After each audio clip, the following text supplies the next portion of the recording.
Welcome, everyone, to the Everything Show. I'm your host, Matrixlord212, and I'm with Scott. What's up, Scott? Hello, all. Okay, guys, so I do apologize for not being able to do the Real Movies cast this weekend for the review. Been very tired with my jobs. I'm exhausted, not feeling well. I'm lucky that I'm doing this one. So we're going to try to have it sometime this week, many different casts on the Ark in Space. That being said, I was able to see a movie today called the Belko Experiment. Now, this was by James Gunn. Oh, yes. I haven't gotten to see it, but I've heard of it. Holy moly. Oh, hold on, Scott. Go ahead. No. Scott, I'm going to pause it. I got company. Okay. Okay, so we're back. It's weird getting someone coming to your house at like 12:25 in the morning, but okay. It happens, I guess. Oh, I remember that with my stepdad, so don't worry. I got some tales about My that. visitor friend finally came to the house at after 12 o'clock at night. All right. Anyway, let's get back to your regularly scheduled Everything Show. Don't you know what the hell we were talking about. But, so I saw the Belko Experiment. That's what it was, yeah. What a great movie, I gotta say. I'm not gonna say anything about it. I know. I remember seeing it, and IGN, and what's her name? I can't think of her name now. Jessica Chobot. That's what. Jessica Chobot was doing a little play on that when it first came out, and it's like, she's an artist, right? Yeah, the Nerdist News. She also was cameoed in one of the Mass Effect video games. Oh, cool. Okay. So, yeah, we saw the Belko Experiment. Great movie. Really good. I liked it. Sharon liked it, right? You liked it? Yes. And then I freaking slept all freaking day. And then I'm like watching Ark in Space, and then there's like, oh shit, Game of Thrones is on. We stopped that, put that on. That shit was amazing. Wasn't as good as last week's, because last week was monumental, but it was still huge. You watch Game of Thrones now? Randomly, it's gotten to the point where I got to see Jon Snow go face to face with the dragon, and the dragon didn't do shit. It was like a puppy, and he took his glove off and he's petting the fucking thing, and she's like, "Oh, what? Why is the dragon liking it?" And then she's attached to him because her dragon loves him. So she's like, hey, you know. She was already getting hey. She was already. So, and Khaleesi's pregnant. Not Khaleesi. Cersei, yeah. With why I say Khaleesi? No. Cersei's pregnant with her brother's kid again, Jaime Lannister. Okay. Another kid. Another Lannister. So that's crazy. So that was good. And again, I do apologize for Real Movies guest. Matrixlord just needs to feel a lot better. Well, like I said, I went and saw the latest Annabelle. I'm not going to say anything other than stay with the entire. I know a lot of people do, but do stay through the entire credits. Yeah.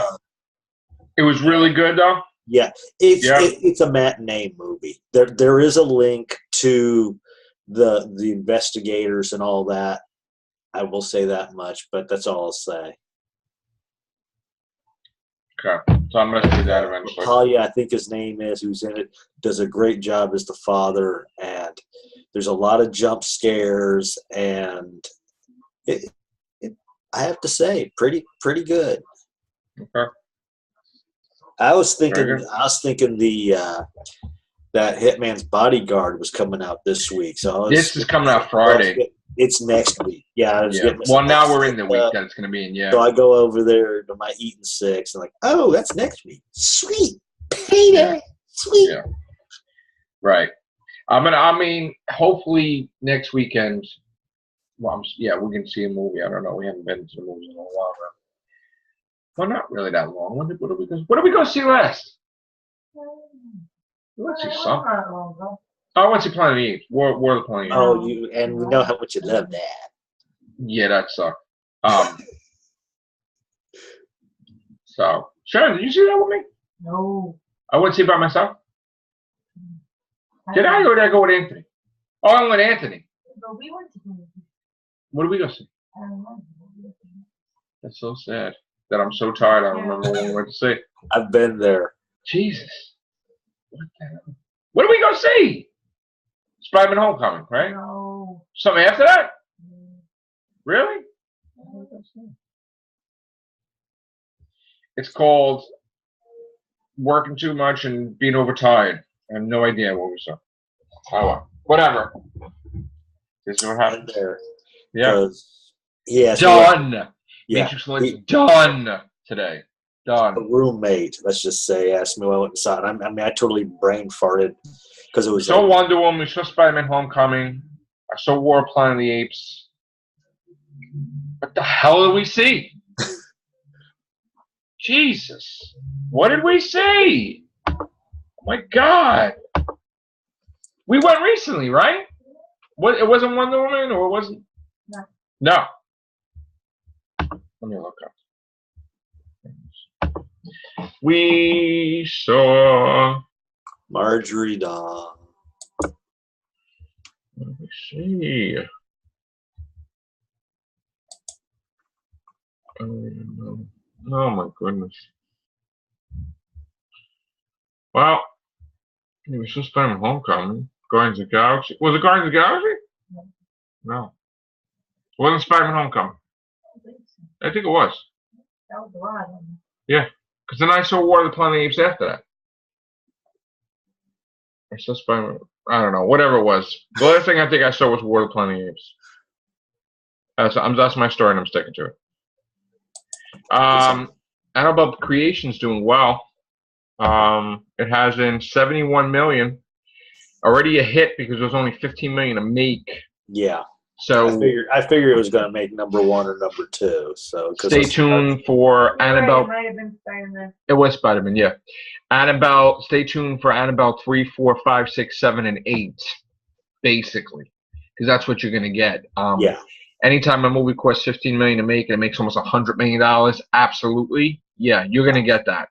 So and it was very minimal. It was very minimal special effects in this. It was pretty much.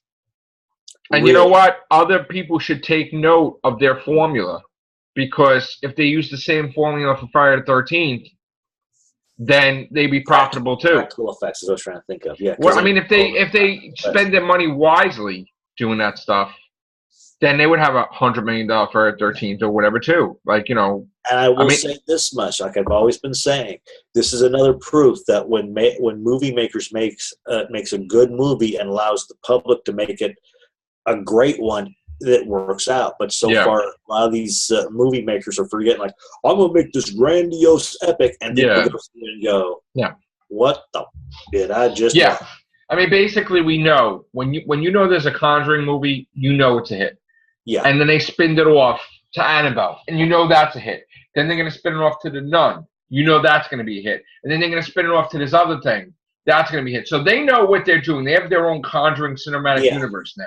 Okay? We're not even saying there's a Conjuring cinematic universe. There's a Conjuring cinematic universe. So what other people should do is they should try to do something in the same format where Friday the 13th, you spend 10 or 15 million, maybe, and you make a great movie. You don't go crazy with the plot. Exactly. You use practical effects when need be. I know there's certain things you need the whole special things, but use the practical stuff to get all you need, and then. What I suggest is they should forget about why it keeps coming back. Mm-hmm. Forget about, if you want to do something, Paramount should have done a prequel. It wouldn't really be a prequel. What they should have did was they should have did a Friday the 13th movie that took place right after Jason Takes Manhattan. Yeah. That was their last Paramount movie. And they could have done something that she was on drugs. She thought he transformed to a kid. Yeah. She was seeing things. He was trapped in the sewer. Someone frees him. And then he starts killing everybody in New York. And then New York finds out who it is. and they say, well, we can't kill the guy. So what we're going to do is we're going to give it back. Somehow we're going to get it back to Crystal Lake and get him out of away because it's your problem. So they should probably like somehow basically wiping their hands of it, like, hey, somehow get him on a boat and just like get him back to Crystal, or do something. If they tranquilize him, bring him back to freaking Crystal Lake. Here you go. That's it. And then what they do is they chain him up like they did in 6 and 7 to a rock. They put him under the water and they start it from there. Here's another idea just dawned on me. They could set it up something as a reality-based TV show at Crystal Lake. So all this time they're thinking, oh, this guy's just the – hear me out. They assume the guy who's portraying the dude is part of the thing, but in reality it turns out to be the genuine article. Oh, so in other words, they're thinking that he's not around. They're trying to fake it. Yeah, and it's like, oh, everybody's got this whole thing. Oh, he's just – this is all fake. This is all fake. They're just trying to jump on the reality, and then it's finally – that could work. They do it right. But that's sort of like an American Horror Story thing. Yeah. Like they would do. See, it would make sense if they do a thing with Manhattan, they get him back, they put him under the water, and then you could start the movie. Maybe you don't even spend time in Manhattan. You just do something, and then it's like 20 years later. So it's in other words, like it happened in the 80s, 90, 2000, 30 years later, or whatever, and then somebody disrupts his imprisonment from under the water, and then they town finds out that the stupid kid freed Jason, and Jason's alive, and they've been preparing for his return for 30 years. So everybody's got like things underneath their bed, like shotguns, and they've been training the kids, sort of like the Walking Dead who were training the kids with blades to fight walkers. So everybody is trained to fight Jason for when he returns. And they're moving to Crystal Lake because the property value is really low and they're getting cheap houses and everything, but they're living there. So what's happening is now when Jason awakes, maybe it's wintertime, and then you could do all that stuff. Here's another idea. They're planning on, I don't want to say damming the lake, but they're planning on, due to certain things, they have to redirect the lake or do something. Well, it didn't have to take place on the lake. It could take place in the woods, but maybe a mine shaft, maybe this, maybe different things they could throw in there. Rezoning, better yet, there's a rezoning. And while doing some rezoning, somehow it affects that, or somebody's fish. Here we go. There's rezoning, and somebody's doing some illegal fishing. So they're chucking dynamite inside the water, and somehow the dynamite, when it blows up, it freezes Jason. Right. That would be good. They should also do things where they make a franchise out of it. Continue. Yeah. But wait until like the second or third movie to branch the thing off instead of automatically going, here's your first one, here's your branch. Well, what they do is they have a thing where they battle him throughout the thing. It's winter time. Then there's some type of avalanche, or he's trapped in a cave and you think he's done. And then they go away into the snow and you see his eye open like that to show, all right, he's coming back. The next one they could do is they could start having things where maybe bounty hunters are coming in to take him out, some rich guy or whatever, or you could have some type of voodoo lady or some weird shit with powers that still can't affect him. Like something, different nuances in it to make it interesting. And then you can find out that maybe Pamela Voorhees' sister or something was a fucking, the aunt was a voodoo priestess and she made it wait and come back, and now it's cousins, some shit. All this. Some shit, yeah.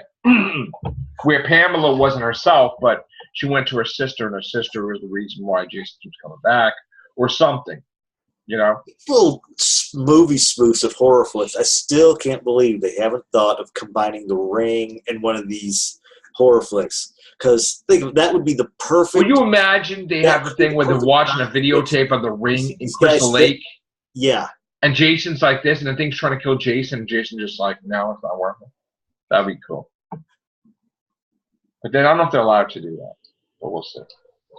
All right, we got some other news. This is not a horror cast, really, but we're doing everything on here. So you have news on Mr. Tom Cruise. Yes, Mr. Tom Cruise. Poor Mr. Tom Cruise.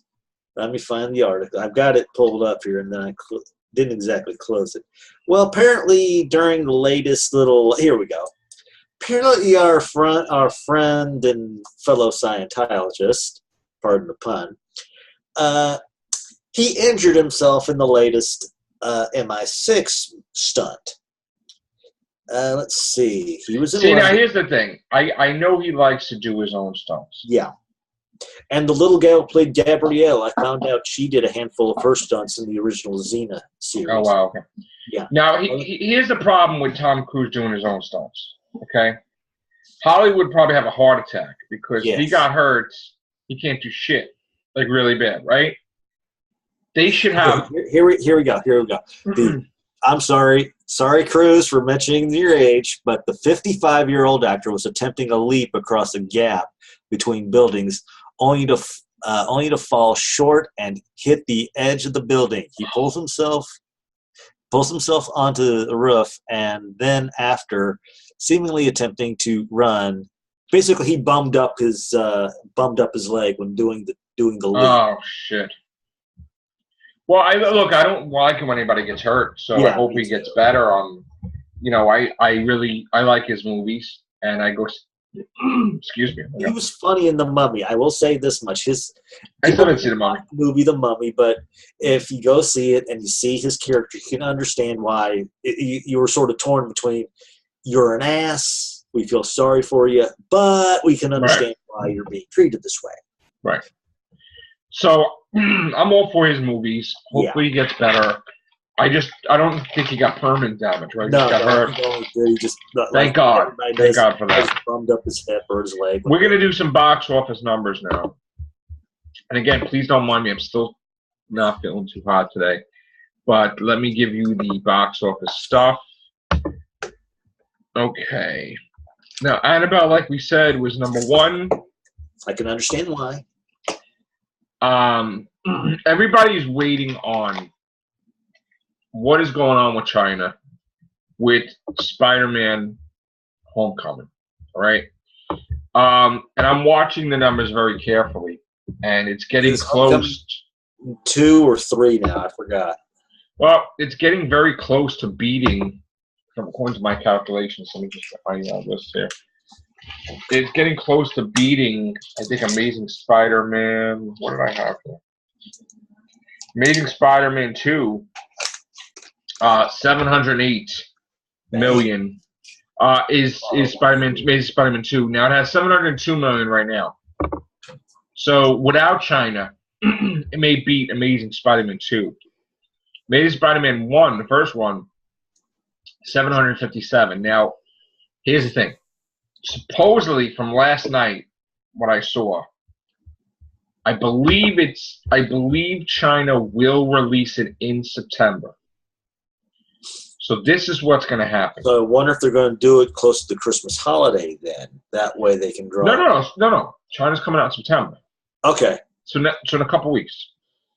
So what's going to happen is the moment it comes out in China, it's over.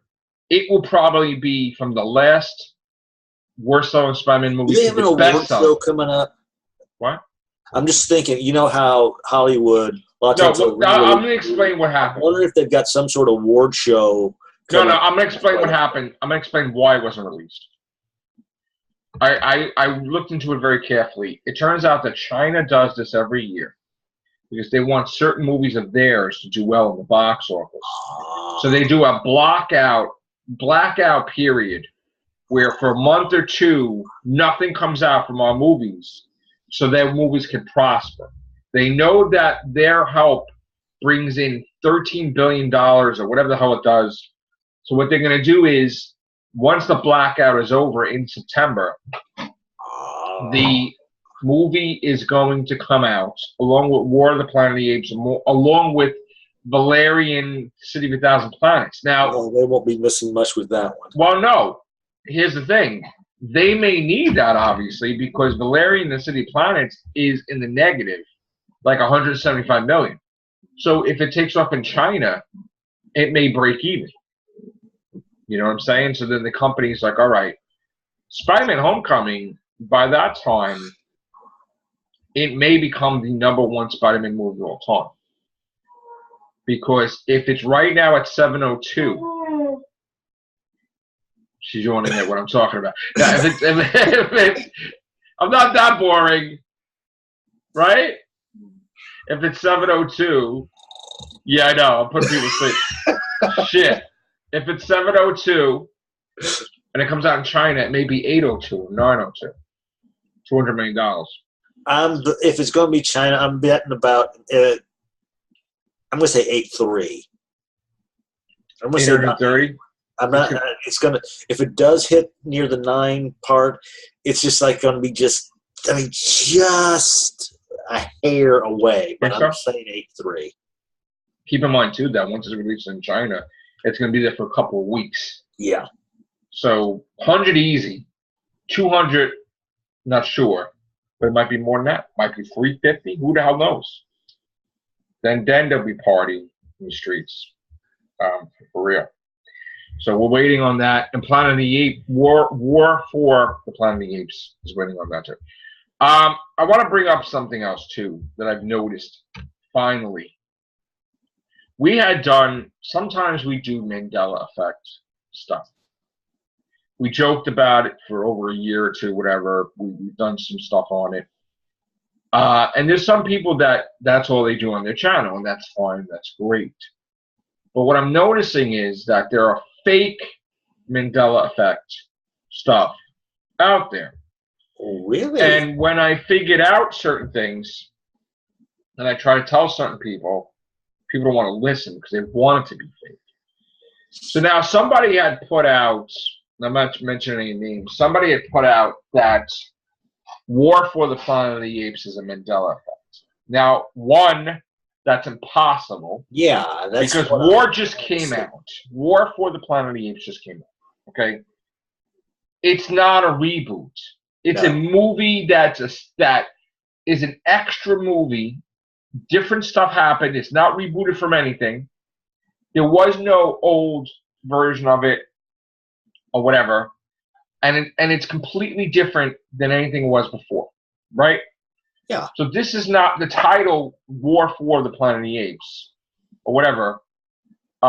It's not War of. And it's not Mandela effect that it altered or whatever. No.